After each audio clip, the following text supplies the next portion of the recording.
Assalamualaikum warahmatullahi wabarakatuh. Selamat pagi Ibu dan teman-teman. Perkenalkan saya Velia Desvita. Insya Allah pada kesempatan kali ini akan mempresentasikan tugas akhir mata kuliah seminar akuntansi keuangan, yaitu makalah saya yang berjudul Pengaruh konservatisme akuntansi terhadap kualitas laba melalui manajemen laba. Adapun makalah ini saya bagi menjadi 3 subbagian. Yang pertama pendahuluan, yang terdiri dari latar belakang dan rumusan masalah. Yang kedua pembahasan, nanti terdiri dari 9 subtopik pembahasan. Yang ketiga penutup, terdiri dari kesimpulan dan juga saran.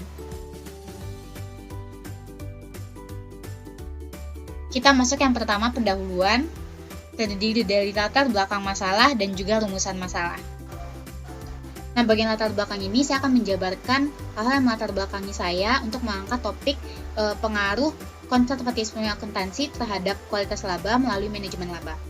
Perusahaan itu merupakan sebuah organisasi bisnis yang pendiriannya bertujuan untuk meningkatkan kesejahteraan pemilik saham, pemilik perusahaan dan juga pemegang saham dengan cara memperoleh laba. Namun dalam tujuannya untuk mencapai perolehan laba yang maksimal ini, pemilik saham itu memiliki kesulitan untuk mengelola perusahaan. Oleh karena itu, mereka menyerahkan wewenang untuk mengelola perusahaan kepada pihak manajemen. Nah, pihak manajemen yang diberi pertanggungjawaban untuk mengelola perusahaan itu harus melaporkan apa-apa saja kegiatan yang dilakukannya selama mengelola perusahaan itu ke dalam laporan keuangan. Nah, laporan keuangan ini salah satu informasi yang menarik di dalamnya, yang menarik bagi pengguna laporan keuangan dan juga investor dan juga investor khususnya adalah informasi mengenai laba. Di mana kalau untuk calon investor dan investor menganggap kalau perusahaan yang memiliki laba tinggi atau laba yang cenderung naik itu kinerja perusahaannya itu adalah cenderung baik gitu. Sedangkan kalau misalnya perusahaan dengan laba cenderung menurun atau datar saja itu kinerja perusahaannya itu cenderung buruk. Nah, dikarenakan ada anggapan seperti itu, para investor pun cenderung untuk menginvestasikan kekayaan mereka itu kepada perusahaan yang labanya itu bagus atau cenderung naik. Nah, oleh karena itu, dikarenakan manfaat informasi laba selain untuk melihat bagaimana kinerja perusahaan, itu juga dapat untuk mengukur bagaimana earning power perusahaan dan juga untuk memprediksi laba sendiri di masa yang akan datang. Mengingat bagaimana manfaat laba itu, perusahaan pun berusaha untuk menghasilkan laba yang berkualitas. Laba yang berkualitas sendiri adalah laba yang dapat mencerminkan kinerja perusahaan, benar-benar dapat mencerminkan kinerja perusahaan pada periode tersebut dan juga dapat membantu pengguna informasi laba itu untuk mengambil keputusan baik di masa sekarang ataupun di masa yang akan datang.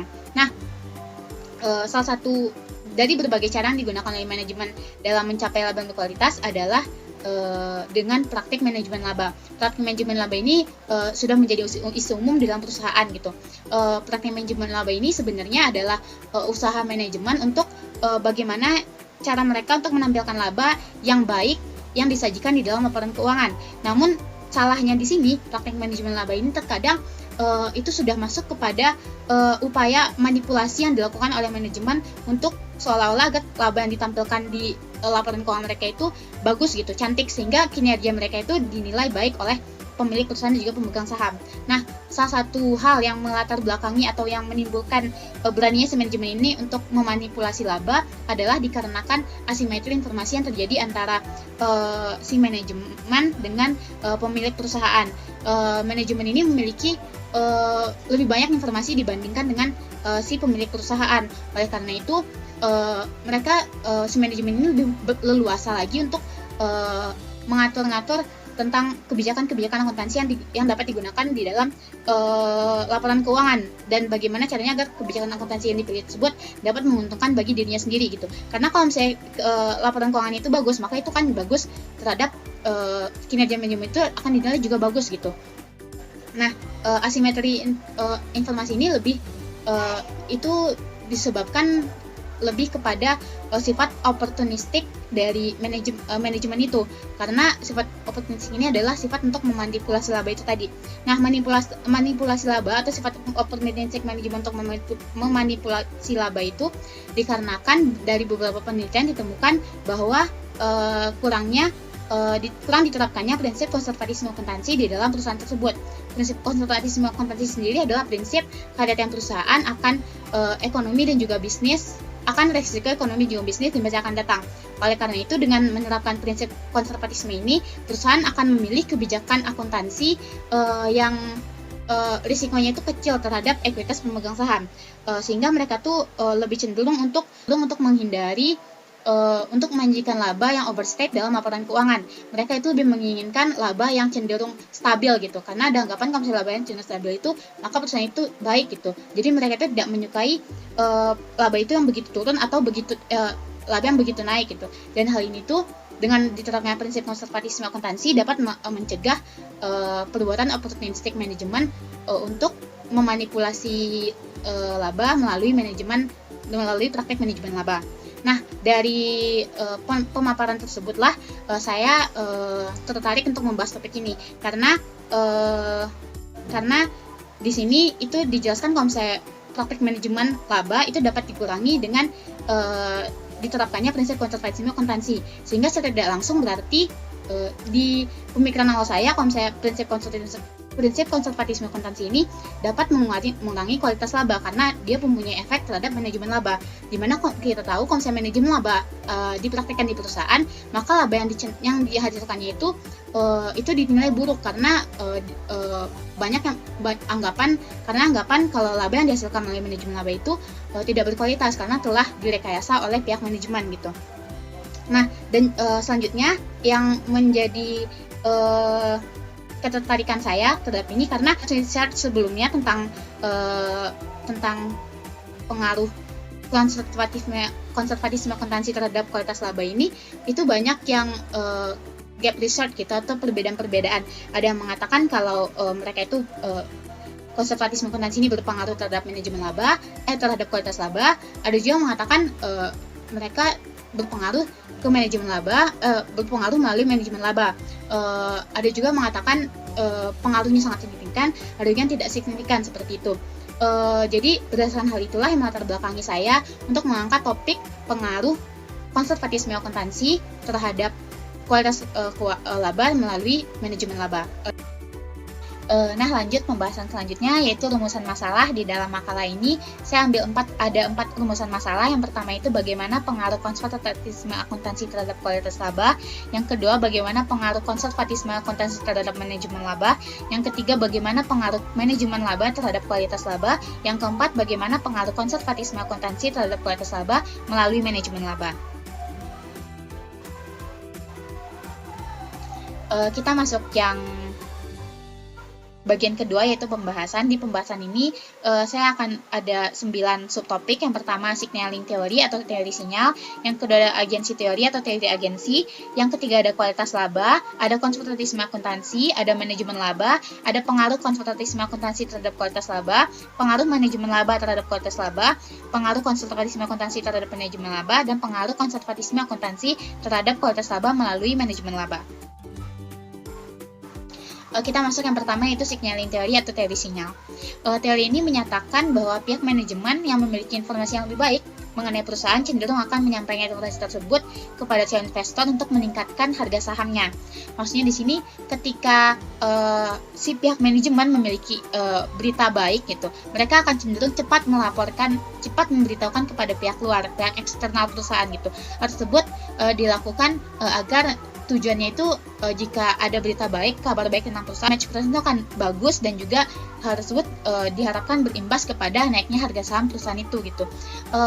Di teori sinyal ini membantu perusahaan itu untuk mengetahui bagaimana sih caranya memberikan isyarat atau petunjuk kepada si pihak luar gitu agar tidak terjadi asimetri informasi antara pihak manajemen dan juga pihak luar gitu, karena kan pihak luar itu banyak tidak mengetahui bagaimana kondisi perusahaan gitu.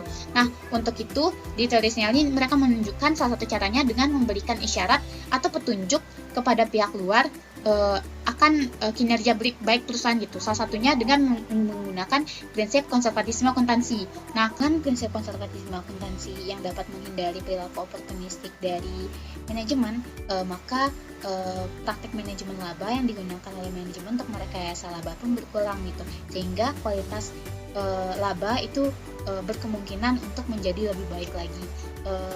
Dengan begitu, ketika kepercayaan dari pihak luar itu meningkat, maka respon pasar pun menjadi positif gitu. Respon pasar positif tersebut menjadi mengindikasikan kinerja perusahaan itu baik gitu. Nah, selanjutnya ada agency teori atau teori agensi.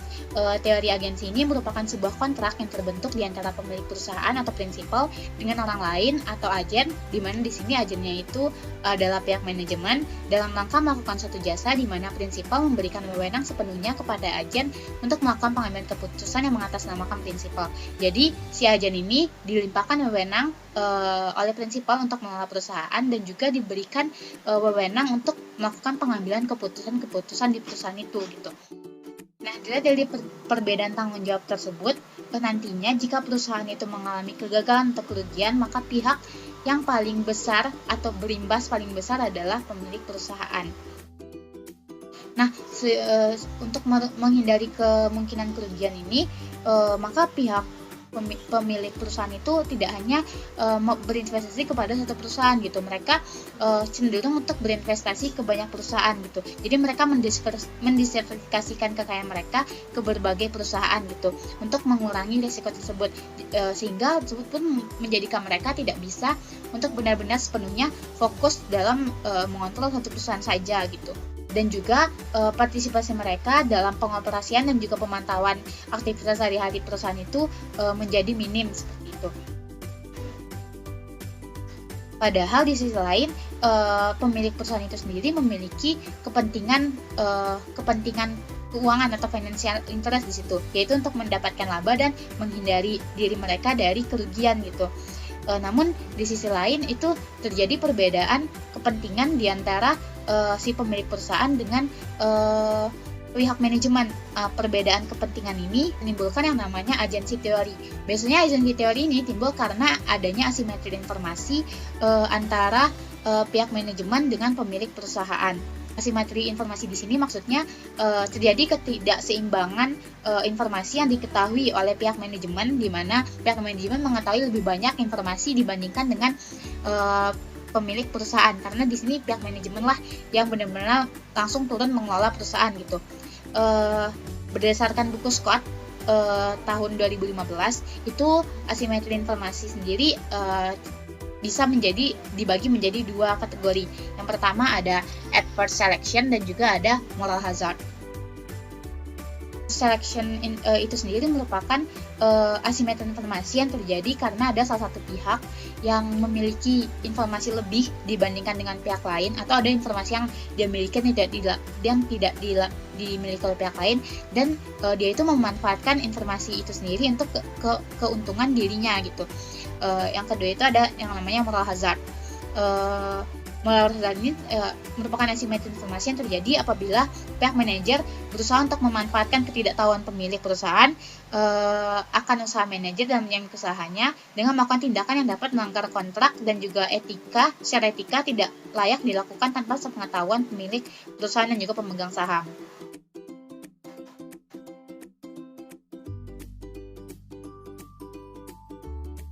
Nah, selanjutnya ada kualitas laba. Kualitas laba di sini itu mengacu pada kemampuan perusahaan dalam melaporkan laba yang sesuai dengan laba yang benar-benar mencerminkan kondisi perusahaan tersebut,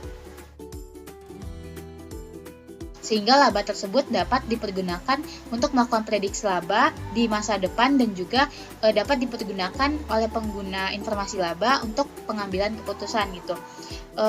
Menurut Skipper dan Vincent yang dikutip dalam Sugianto dan Syarif, itu karakteristik kualitas laba itu sendiri dapat diambil dari karakteristik laba. Ada yang namanya persistensi, ada yang namanya predictability dan juga variability.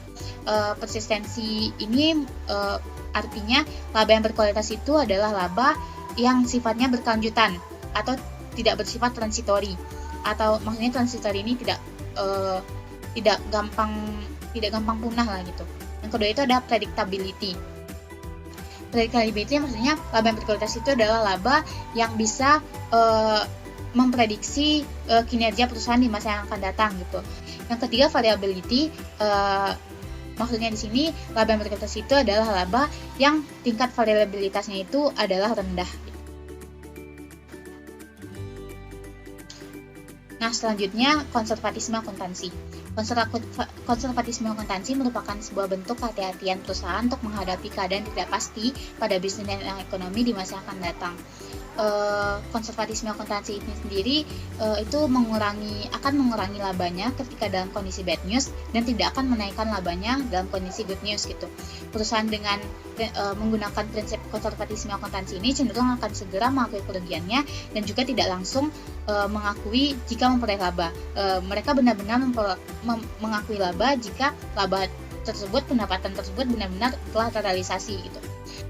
Prinsip konservatisme akuntansi ini juga memiliki anggapan jika ada dua kebijakan akuntansi yang dapat dipilih, maka perusahaan itu dianjurkan untuk memilih kebijakan akuntansi yang memiliki kerugian atau memiliki risiko yang kecil terhadap ekuitas pemegang saham gitu.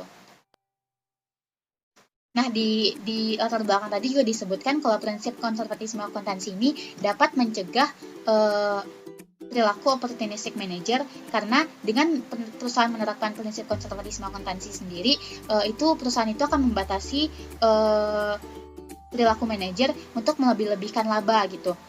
Prinsip konservatisme akuntansi ini dapat mencegah pihak manajemen untuk melakukan praktik manajemen laba, yaitu dengan tidak melebih-lebihkan laba, dengan mencegah agar si manajer ini tidak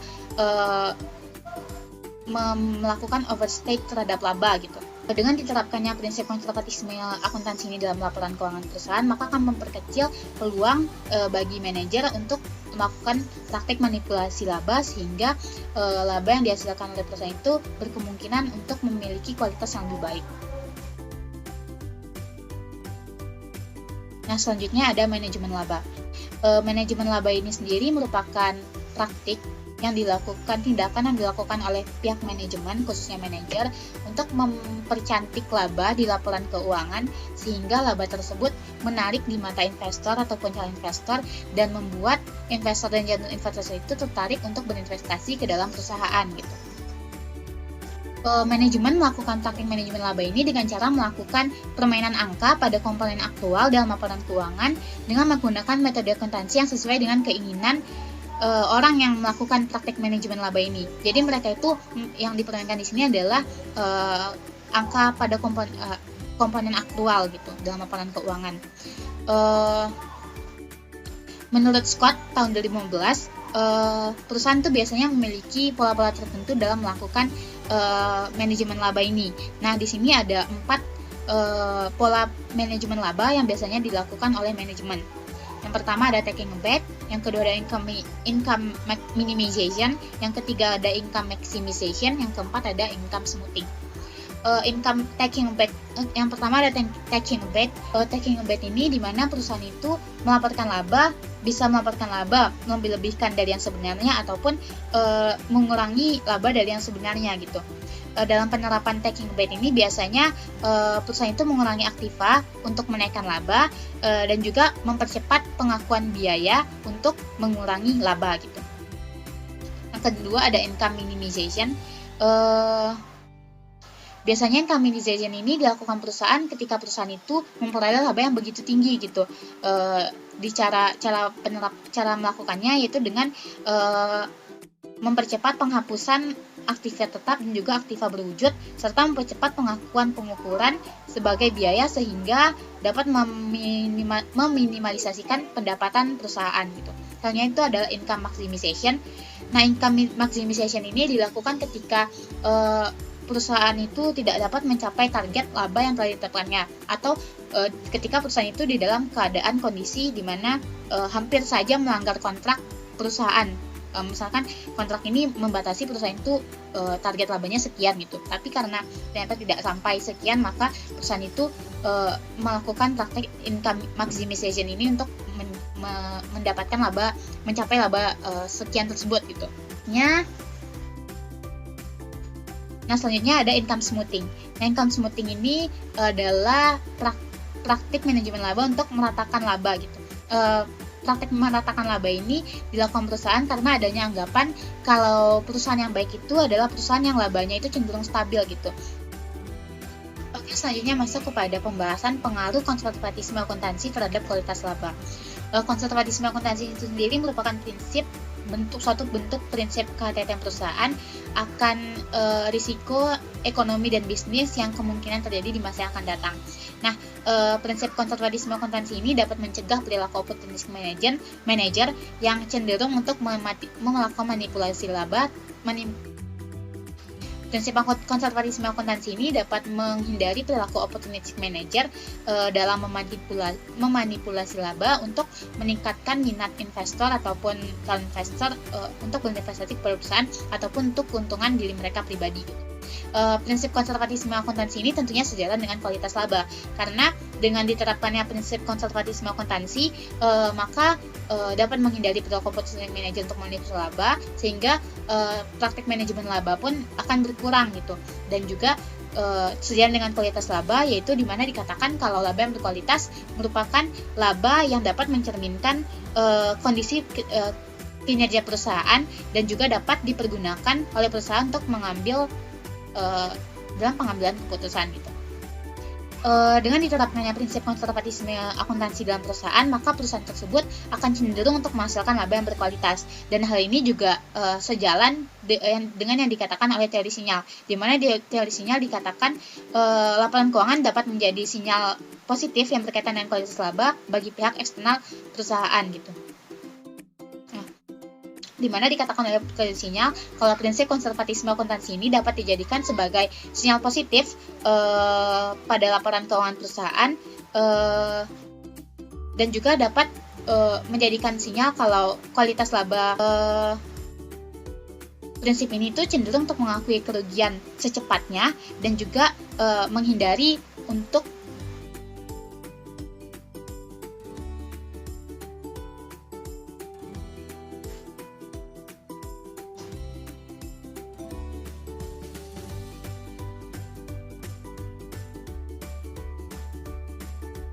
prinsip konservatisme akuntansi ini itu cenderung untuk mempercepat pengakuan kerugian dan hanya benar-benar mengakui laba jika laba tersebut benar-benar sudah terrealisasi gitu. Hal ini dapat memperkecil kemungkinan manajer dalam melakukan tindakan manajemen laba. Sehingga jika perusahaan menggunakan prinsip konservatisme akuntansi, maka berkemungkinan besar atau kemungkinan perusahaan untuk menghasilkan laba berkualitas itu adalah besar gitu. Nah, berdasarkan pernyataan tersebut atau tadi, itu perusahaan yang menggunakan prinsip konservatisme akuntansi ini cenderung untuk mempercepat pengakuan kerugian dan juga memperlambat pengakuan keuntungan atau laba, karena dia hanya benar-benar mengakui pendapatan ketika pendapatan tersebut sudah terrealisasi gitu. Hal ini dilakukan agar laba di dalam laporan keuangan itu tetap stabil gitu, tidak ada peningkatan ataupun pengurangan yang terlalu signifikan di sana. Dan ini tuh berkebalikan dengan manajemen laba, di mana manajemen laba ini hal tersebut itu bertolak belakang dengan manajemen laba, di mana manajemen laba perusahaan dilakukan agar laba yang ditampilkan itu melebihi laba yang sebenarnya atau mengurangi laba yang sebenarnya ketika laba yang sebenarnya itu terlalu tinggi gitu.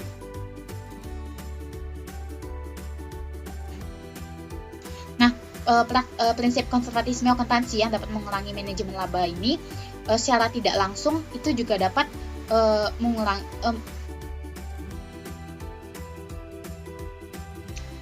prinsip konservatisme akuntansi yang dapat mengurangi praktik manajemen laba dalam perusahaan secara tidak langsung berdampak baik terhadap kualitas laba perusahaan tersebut. Prinsip konservatisme akuntansi yang dapat mengurangi praktik manajemen laba dalam perusahaan, maka secara tidak langsung dapat berpengaruh baik terhadap kualitas laba di perusahaan.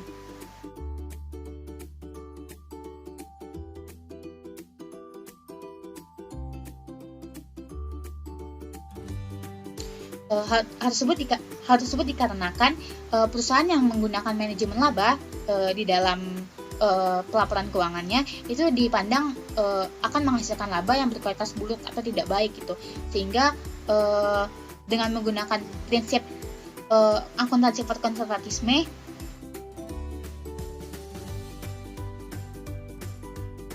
perusahaan yang menggunakan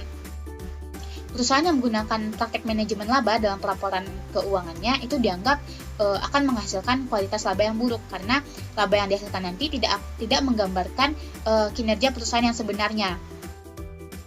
Nah, dengan adanya prinsip konservatisme akuntansi ini dapat mengurangi asimetri informasi, yang mana asimetri informasi ini merupakan penyebab dari salah satu penyebab terjadinya manajemen laba di perusahaan tersebut, sehingga manajemen laba perusahaan itu berkurang dengan diberlakukannya prinsip. Sehingga manajemen laba itu berkurang dengan meningkatnya prinsip konservatisme akuntansi yang dilakukan perusahaan, dan dengan demikian dapat meningkatkan kualitas laba pada perusahaan tersebut.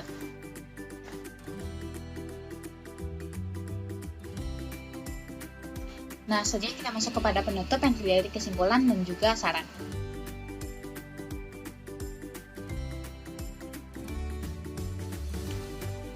Kesimpulan yang dapat diambil dari maka akuntansi berpengaruh positif terhadap kualitas laba. Artinya, semakin konservatif suatu perusahaan atau semakin tingginya tingkat konservatisme akuntansi di dalam perusahaan tersebut, maka kualitas laba di perusahaan itu pun akan semakin baik. Nah, yang kedua itu manajemen laba berpengaruh negatif terhadap kualitas laba.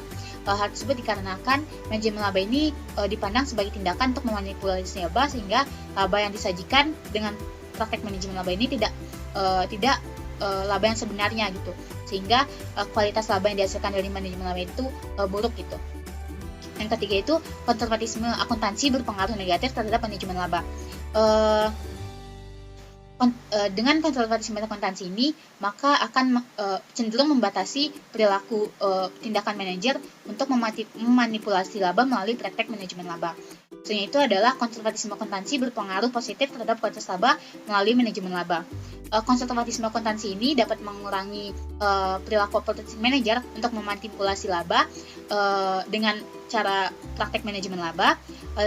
Dengan demikian, laba yang dihasilkan oleh perusahaan pun akan lebih berkualitas gitu. Karena itu, dengan diterapkannya konservatisme akuntansi ini dapat mengurangi praktek manajemen laba yang berpengaruh juga terhadap kualitas laba. Artinya, konservatisme akuntansi itu berpengaruh positif terhadap kualitas laba karena dapat mengurangi manajemen laba.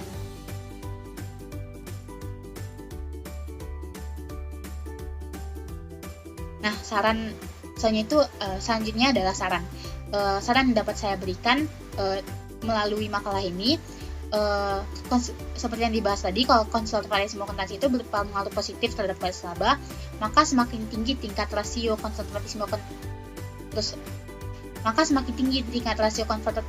perusahaan, maka akan semakin baik kualitas laba yang dihasilkan oleh perusahaan. Sehingga perusahaan tersebut harus meningkatkan lagi tingkat rasio dari konservatisme akuntansi dalam pelaporan keuangannya agar dapat menaikkan kualitas laba perusahaan. Nah, laba perusahaan yang berkualitas itu tentunya dipandang baik oleh investor ataupun masyarakat. Nah, hal tersebut pun mampu meningkatkan keberlanjutan perusahaan untuk kedepannya. Sehingga jika perusahaan ingin menghasilkan laba berkualitas, maka sebaiknya perusahaan tersebut berusaha untuk membatasi praktek manajemen laba di perusahaannya. Sekian dari saya.